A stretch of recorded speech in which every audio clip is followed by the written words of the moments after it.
Hi, I'm Sean and you're watching Shopworx. On this episode of the 6-door build, we're going to let it thaw out. Going to get it changing the front suspension out on here. Motor, I'm still waiting on the heads, so I can't do any more with it. It's sitting here. The last one I made the spring sliders, so we're going to start getting ready to put those on. And hopefully move everything around where we need to be. So let's get at her.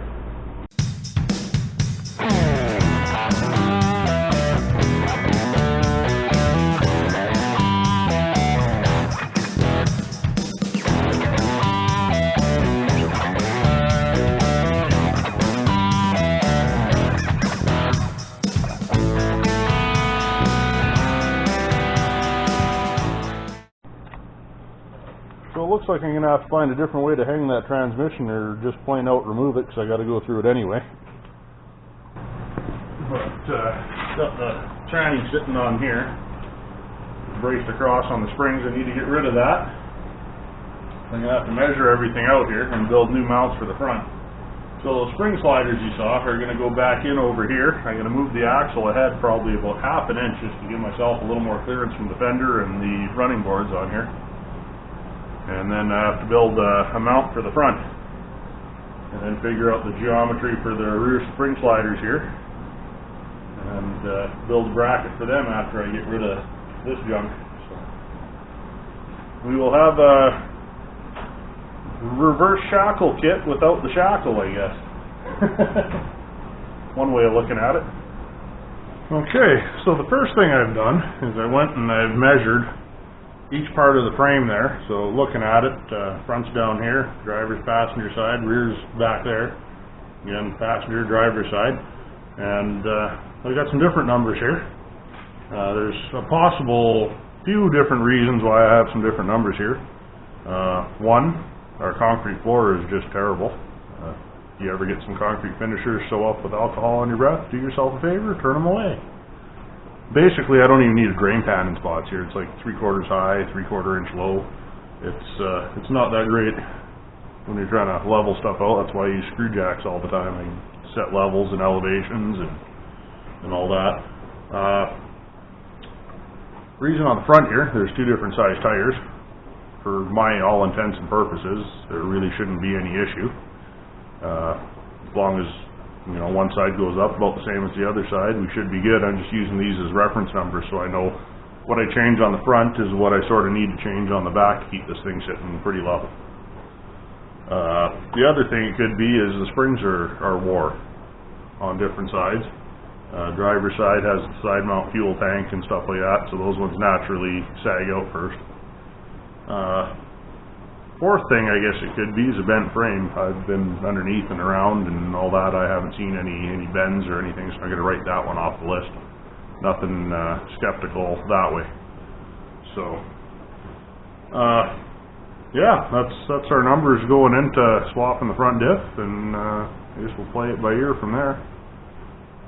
Numbers, if I change and pull the tranny first, I'll update the numbers, but I guess I'm going to have to, so I got that sitting. No, that was a waste. So, as you can see, I revisited our numbers there after I pulled the fabrication transmission out. On the passenger side, we went up 3/8 of an inch, and on the driver's side, we went up ½ an inch. So, give an idea. Well, I got in here, I ripped the shocks out. I pulled 2 out of the 4 U-bolts and broke the other 2. Well, I think we're pretty much ready to let this thing dangle down and then try to get the springs out. Right over here is where the center of the new springs are going to be. I'm going to move it ahead ½ an inch. It just gives me a little more clearance with the rear of the tire up against the fender there. I'm pretty tight with my other truck there when I put the running boards on it. So those are 285 75 16s. These are 35 12.5 17s going on here. So just want a little extra because the running boards are going to be down 2 more inches on this one over the other one, just to make it easier to get into.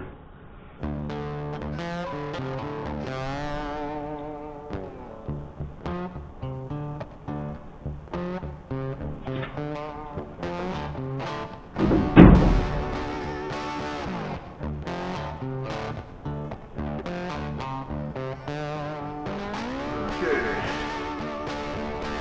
should rest just like that, not pulling too hard on anything, so we should be good. Get these springs out of here.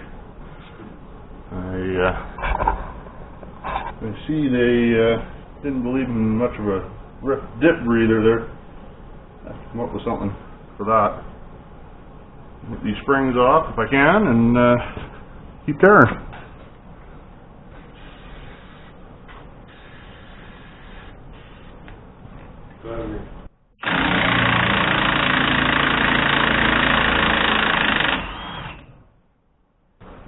I broke 2 of the U-bolts.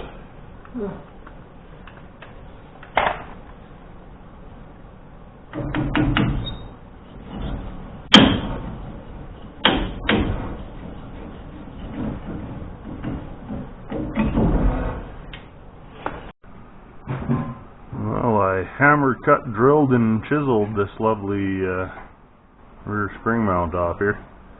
I have to do the same with the other side. Probably going to end up boxing the frame in on the inside of there just to stiffen it. So I got the one spring off completely, complete with the shackle. Only doing the one side at a time. This way I still got the other one to measure and compare off of. I'm going to get this here, got it all figured out. I'm going to make a 5-inch bracket. It's going to be a weld on. Drop it down 3 inches to the bolt, which is pretty much similar to what was there. I'm trying to go for original geometry, sort of moving it ahead the 1/2 inch that I'm going. I got it all cleaned up. Just got to design engineer some bracketry there.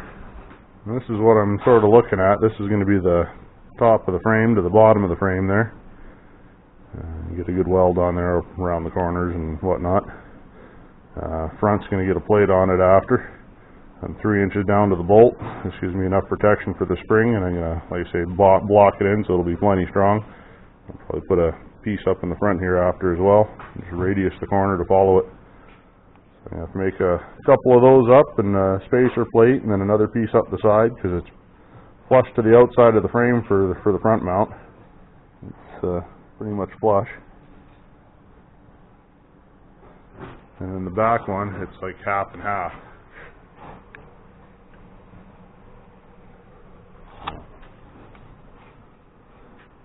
Like I say, that's why I'm leaving it on, gives me something to measure with. And we'll cut and hack away here.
like that.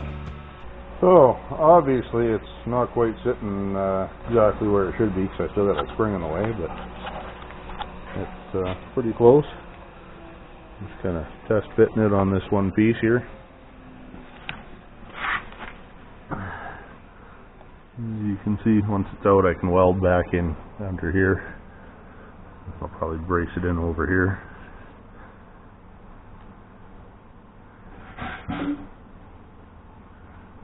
That'll bring it to work with the Super Duty style springs, along with my sliders.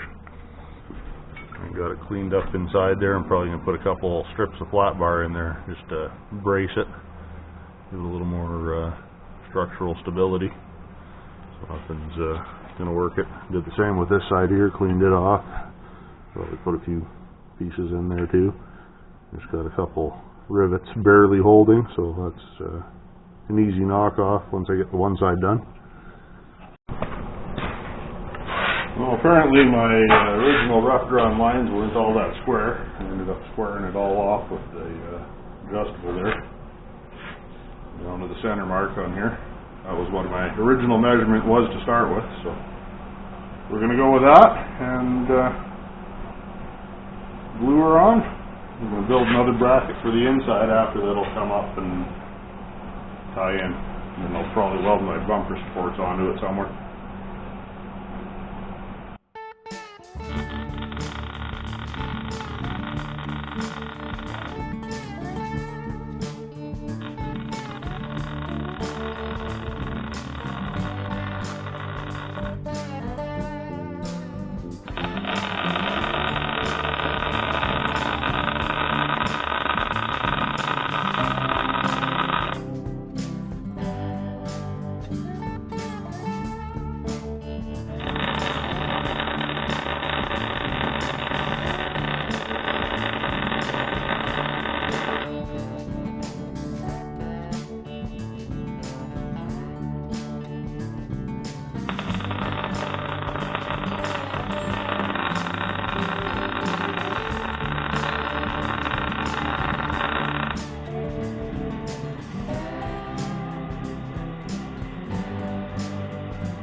still got to put the other plate on the back, so.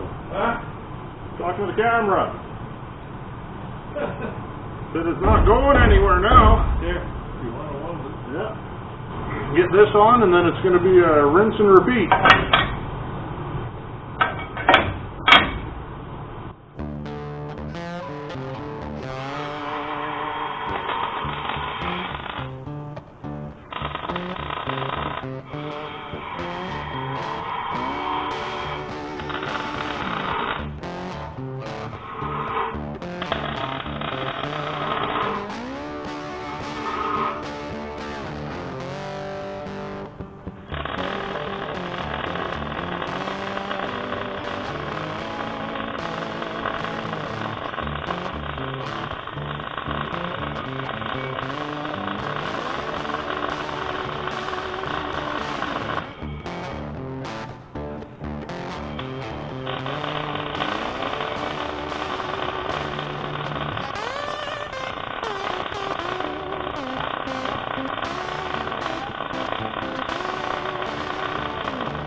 Well, once that cools down, I'll put the spring in there and we'll run a test fit for where it should go on the back there for the slider.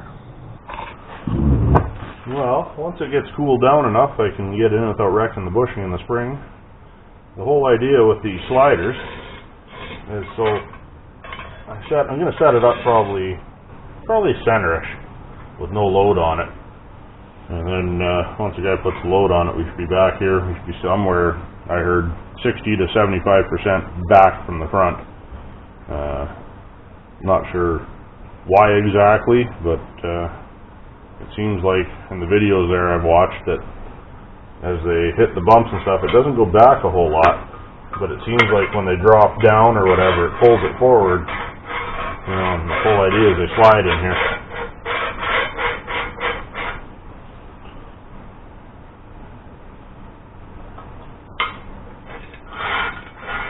So that's my whole plan. You know, pretty big chunk of brass for wear. I ran into another guy that's using one, and he's got a Cummins, I guess, in the front there, and they look a lot smaller blocks than this, and he says he's got 50,000 miles on it and doesn't look like it's worn. So I'm kind of hoping for the same result. Nice thing about this is just about always you're going to get your wear on your one side, so once that one starts wearing a bit, you can pull it out and put that one in, and once that one starts wearing a bit, you can flip it and put that one in, and once that one starts wearing a bit, you can flip it and put that one in. So basically you're getting 4 different cycles out of it. Okay, we're pretty much more or less where we need to be with this now. I've got the idea of what I need to do here. I'm going to be stitching the back in over here, doing a little weld on each side over there. This is just in here to set the space there. I'm not sure if you can tell or not, but you've got to keep this in plane with the spring apparently. So got that going on. We measured the length of the spring on the back side of the other one there, just to see how long it was, and the most it can ever travel is 2 inches according to the tape measure. So I added an extra inch on that, so that's where we set that. Because after it, even if you inverted the spring, right, like it can only expand as far as it can flat, and then as soon as it goes inside, you're subtracting again. So that's where we're going to go with that. And then, like I say, this is just a spacer here to get the angle. It's a good repeatable way I can do it by flushing here as well. And it sits pretty nice inside here. So what we're going to do is put some flat bar the 5-inch flat bar, weld in. He's gonna put it down here. It'll help keep some of the crap from getting inside here as well. And I can brace it back off that. So that's kind of where we're at so far. I'm sure when I take it in for an alignment next week there before we head out, they're going to have a good look at this in the spring shop there.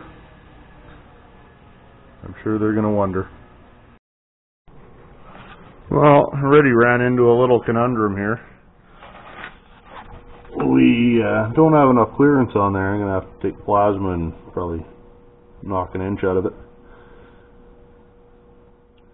But we're sitting down, back on the ground, and our final numbers, we went 31 1/8 up to 32 1/2, so that's 1 3/8 on the passenger side, and 31 7/8 is the new number here from 30 3/8, so 1 1/2 on the driver's side.